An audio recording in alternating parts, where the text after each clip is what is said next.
দেখেছে। একটু একটু সাধারণ লোকের সঙ্গে কথা বলি, পিছনে যে দাদারা রয়েছেন। কি দাদা, এবারে হিরণ চট্টোপাধ্যায় জিতছে? অবশ্যই জিতবে। জোরে হিরণ চট্টোপাধ্যায় 1 লক্ষ ভোটে জিতবে। 1 লক্ষ ভোটে জিতবে। 1 লক্ষ ভোটে জিতবে। ঘাটালে সমর্থন থাকবে হিরণের জন্য? সমর্থন থাকবে, অবশ্যই থাকবে। কোনো সমস্যা আছে নাকি ঘাটালে? কি কি সমস্যা রয়েছে? কি কি সমস্যা? বহু সমস্যা আছে, সমাধান হয়নি। শুধু ওই গল্পই দিয়ে গেছে 10 বছর 13 বছর, আর হবে না। এই মুহূর্তে যে ছবিটা আমরা দেখতে পাচ্ছি, কার্যত হিরণ চট্টোপাধ্যায় প্রচার পর্বটা শেষ হয়ে গেছে, অর্থাৎ যে সভা ছিল আজকে অমিত শাহের উপস্থিতিতে, সেই প্রচার সভাটা শেষ হয়ে গিয়েছে। কিন্তু মানুষের উচ্ছ্বাস, উত্তেজনা এবং এই শেষ মুহূর্তেও মানুষ চাইছে হিরণ যাতে তাদের কেন্দ্রগুলোতে একবার যায়, একবার তাদের সঙ্গে কথা বলে। সেই সমর্থনটা, সেই আবেগটা, সেই ভালোবাসাটা এই মুহূর্তে প্রকাশ মানে আমরা দেখতে পাচ্ছি, কার্যত প্রকাশ পাচ্ছি। সেই ছবিটা আমরা এই মুহূর্তে দেখতে পাচ্ছি।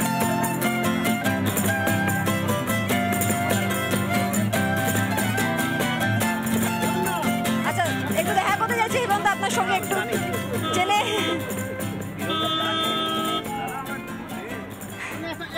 অত্যন্ত কি বলে একনিষ্ঠ ডেডিকেটেড একজন কার্যকর্তা। দাদার বাড়িতে গেছি, দাদার মায়ের হাতে রান্না খেয়েছি অনেক। আমি তো 2 বছর ধরে ঘুরে বেড়াচ্ছি আমি। দাদা আমার হয়ে দেওয়াল লিখেছে, দাদা আমার আজকে একটাই কথা সবাই মিলে বলি, দেবদা বাই বাই, হিরণ দা দেবদা বাই বাই, দেবদা বাই বাই, হিরণ দা তোমার এইবার মোদিজি, এইবার 400 বেশ বেশ এই আমেজটাই এখন দেখতে পাচ্ছি গোটা ঘাটাল লোকসভা কেন্দ্রের বিভিন্ন প্রান্ত জুড়ে। কিন্তু শেষ হাসি কে হাসবে সেই দিকেও আমাদের নজর থাকবে। চলুন পরবর্তী ছবি দেখব। সারাদিন প্রচার পর্ব চলছে, দিকে দিকে যাওয়া, একদম শেষ লগ্নে দাঁড়িয়ে রয়েছেন প্রার্থী হিসেবে হিরণ চট্টোপাধ্যায়। দুপুরে একটু খাওয়া দাওয়া হচ্ছে, একটু হালকা সময়, একটু নিজের জন্য কিছুটা সময়, একটুকুনি সময় বোধহয় প্রাপ্য সকলেরই। কি খাওয়া দাওয়া চলছে? এই তো মাছ, সবজি আর ভাত, আর ডাল আছে একটুখানি, আম কেটে দিয়েছে। খালি এখানে আমাদের খাবার কোনো ঠিক ছিল না। আচ্ছা, এখানে অমিত শাহজির সভা ছিল, তো এখান দিয়ে যাচ্ছিলাম, যেতে দাদার কথা মনে পড়লো, দাদাকে ফোন করলাম। দাদা বলেন চলে এসো আমার বাড়িতে খেতে, বৌদি আছে রান্না করে দেবে। বলে আমার তোমরা দেখেছো যে খাবার তো সবসময় ঠিক থাকে না, কোথায় খাবো না খাবো। আশেপাশে যেতে যেতে যদি দেখি কারোর বাড়ি আছে, আগেও দেখেছো, হ্যাঁ, কিংবা একজনের বাড়ি পেয়েছিলাম, প্রচন্ড খিদে পেয়েছিল, বোনকে বলেছিলাম বোন রান্না করে, বললো আসুন খাই দিচ্ছি। সেই পরিবার নাকি তৃণমূলের পরিবার ছিল, যা বাড়িতে খেয়েছিলাম। তো বলে আমি জীবনে রাজনীতির ক্ষেত্রে সব দেখি না, আমি মুখে সৌজন্যতা দেখাই না, আমি কাজে সৌজন্যতা কোচ করি না। কিন্তু এখানে আমার একটা প্রশ্ন, এই যে আপনি বলছেন যে পরিবারে আপনি এর আগে একদিন গিয়েছিলেন, তারা নাকি তৃণমূল পরিবার ছিল, আপনি পরবর্তী সময় জানতে পেরেছেন। আপনি চাইলেই যে কোনো কারোর বাড়িতে ঢুকছেন এবং তাদের সঙ্গে কিছুটা সময় কাটানোর সুযোগটা পাচ্ছেন, তার মানে ঘাটালের মানুষ আপনাকে গ্রহণ করছে, মানে এই বার্তাটাই কি পাচ্ছেন নাকি? ভারতবর্ষের আমার মনে হয় না কোনো প্রার্থী গত 93 দিন ধরে, আজকে 93তম দিন, পায়ে হেঁটে হেঁটে হেঁটে হেঁটে গ্রামে গ্রামে বাঁশঝাড় মানে ক্ষেতের ওপর দিয়ে, বাঁধের ওপর দিয়ে হেঁটে হেঁটে প্রচার করেছে। সেই সুযোগ পেয়েছি, আমি সেই সুযোগ পেয়েছি। গত 93 দিন ধরে আমি হেঁটে হেঁটে প্রান্তরে প্রান্তরে প্রান্তিক জায়গাগুলোতে হেঁটে, যেখানে আজ অবধি কখনো কোনো নেতা পৌঁছতে পারেনি, কোনো সাংসদ তো দূরের কথা, কোনো বিধায়কও সেসব এলাকাতে প্রচারে যাননি। মানুষ বলেছেন, দেখুন আমার প্রত্যেকটা লাইভ করা আছে, আমি প্রত্যেকটা ফেসবুক লাইভ করেছি এই কারণে যাতে কেউ কখনো বলতে না পারে যে হিরণ ম্যানিপুলেট করে ভিডিওগুলো দিয়েছে।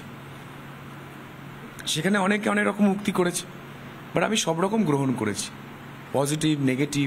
দেখুন হাতের তো 5টা আঙ্গুল সমান নয়, আপনি ভাববেন যে সবসময় আপনার জীবনে পজিটিভ আসবে, তা তো নয়। রাতের অন্ধকার আছে বলে আপনার সকালের সূর্যটা আপনি দেখতে পান, দিনের আলোটা দেখতে পান। প্রদীপের ওপরটা আলো আর নিচেটা কিন্তু অন্ধকার, আপনাকে কিন্তু দুটোই মেনে নিতে হবে।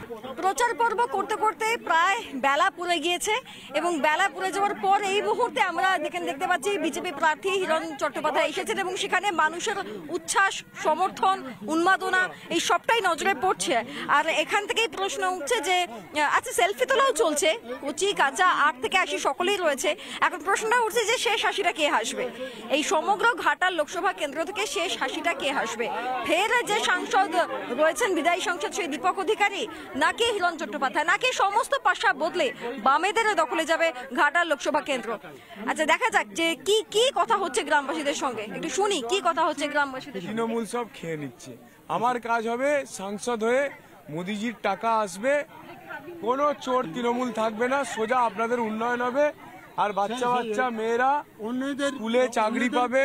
আমাদের ওই আর সাঁওতালি ভাষাকে আমি পাঠ্যক্রমের মধ্যে ঢোকাবো স্কুলের মধ্যে। এই যে দেখো আজ অব্দি তোমরা এতজন ভোট প্রার্থী এসছে তোমাদের জীবনে, একজন কেউ বলেছে ইন্দে আমি দুলারাম্মা বলেছে? কেউ বলেছে যে বিজেপি রে পদ্ম বাহারে পে নম্বরে বোতাম টিপমে ভোট এমপি কেউ বলতে পেরেছে আজ অব্দি? হ্যাঁ, আজকে মোদিজি দ্রৌপদী মুর্মুকে রাষ্ট্রপতি করেছেন। মোদিজি রাষ্ট্রপতি হয়েছে, ঠিক আছে, তাকে প্রণাম করে পুজো করে, আর এই তৃণমূল কি করে? এটা তো আমি হিরণ চট্টোপাধ্যায়ের বক্তব্য আমরা শুনছিলাম এখানকার মানুষদের উদ্দেশ্যে। আমি একটু হিরণদা একটু গ্রামের মহিলাদের সঙ্গে কথা বলে নেবো। আচ্ছা দিদি একটু এদিকে আসুন। কি এবারে কে জিতছে? ঘাটাল থেকে কে জিতছে? কি মনে হচ্ছে কে জিতছে? কে জিতবে এখন তো সেটা আমি তো এখনই বলতে পারছি না। আচ্ছা এই হিরণ চট্টোপাধ্যায়কে ভালো লাগে প্রার্থী হিসেবে? হ্যাঁ অবশ্যই ভালো লাগে। ভালো লাগছে প্রার্থী হিসেবে? হ্যাঁ। আচ্ছা আপনাদের এলাকায় কি সমস্যা রয়েছে একটু শুনি। অনেক কিছু সমস্যা, যেমন? সমস্যার কোনো ঠিক নেই। রাস্তাঘাট নেই, আগে রাস্তাঘাট দেখুন আমরা বেরাতেই পাচ্ছি না, কোনো রাস্তাঘাট নেই, কোনো কিছু ভালো, কোনোটাই ভালো আমি বলতে পারি না। আপনারা কাউকে বলেননি যে একটু রাস্তা যাব? কাকে বলতে যাব, কাকেই কমপ্লেন করব? এই যে আপনাদের যে সাংসদ দেব সুপারস্টার দেব আসে না? না, ও ভোটের সময় সবাই আসে, ভোট পড়ে গেল সবাই চলে যায়। আপনারা কেউ আসে না? কেউ আসে না। ভোটের সময় সবাই আমার, ভোট ফুরে গেলে কেউ আমার না। আচ্ছা আপনাদের এদিকটায় বন্যায় জল হয়, বৃষ্টিতে বন্যা হয়? বন্যা তো এখনই দেখুন না, এখনই রাস্তাটা দেখুন, কোথাও কিছু নেই, মাটির রাস্তা। আমাদের এখান থেকে নবান্নের রাস্তার ভিডিও করেই পাঠানো আছে। ভোটের আগে এই যে দেখুন রাস্তার দেওয়া আছে, ডেট চলে গেছে, রাস্তা কিন্তু হয় দেখুন, রাস্তার এখনো পড়ে আছে। আর জলপান জল সেরকম সরকারি জলের কোনো সেরকম ব্যবস্থা নেই, গ্রামাঞ্চল তো তাই পুকুর মানে কল এই ধরনের কিছু জিনিস আছে, এইগুলোই ভরসা। এই মুহূর্তে হিরণ চট্টোপাধ্যায় এসছেন এখানে, সকলের সঙ্গে কথা বলছেন, সকলের উদ্দেশ্যে বলছেন। আচ্ছা কি মনে হচ্ছে এই যে এত মানুষের সমর্থন ভালোবাসা, এত মানুষ হঠাৎ করে আপনার জন্য চলে এলেন এবং ওদের অনেক সমস্যা শুনছি, বলছে ওখানে লেখা রয়েছে রাস্তা হবে ওদিকটা, কিন্তু রাস্তাটা হয়নি। আমরা নবান্নকে এখানে ভিডিও করে নবান্নকে বলে ভিডিও পাঠানো হয়েছিল, বলছিল রাস্তা হয়ে যাবে। ডেটটা দেখুন 27/2/2024 রাত্রি 1:30টায় বোর্ড ফেলি দিয়ে গেছে। আচ্ছা সব জায়গায় রাত্রেই পড়ে। হ্যাঁ, সব রাত্রি 1:30টার সময় বোর্ড ফেলি দিয়ে গেছে। রাস্তার কোনো